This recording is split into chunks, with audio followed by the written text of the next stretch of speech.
Heto mga Lodi, naging not recommendable po yung page ko, kaya iwasan nyo po yung mag-upload ng mga video na hindi sa inyo mga Lodi, kasi baka makopyright kayo tapos magiging not recommendable po yung page nyo, kagaya sa akin mga Lodi. Kumuha kasi ako ng mga video ng iba dun sa YouTube, tapos in-edit ko po. Ayun mga Lodi, in-upload ko po sa aking page. Tapos yun mga Lodi, na-copyright po ako, tapos nagganyan na po yung page ko.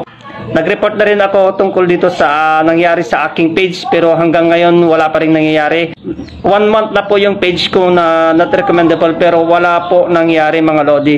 Ang hirap mga Lodi, kasi pag not recommendable po yung page mo mga Lodi, hindi po nire-recommend nyo yung Facebook, yung mga video, yung page mo sa ibang tao. Hindi po nakikita yung mga video nyo sa mga ibang tao, kasi not recommendable po yung page nyo mga Lodi, no? Ilan lamang po yung nakakita, yung mga followers nyo po nakakita, ilan lamang po, no? Kaya iwasan nyo po yung mag-upload ng mga hindi sa inyo, or iwasan nyo po yung magka-violation kayo, para maiwasan nyo na rin po yung ganitong not recommendable na page mga Lodi, no? So ayun mga Lodi, sana nakatulong itong video ko ito. Maraming salamat, pag-share na rin and follow nyo na rin po para makatulong po sa iba mga Lodi. Thank you.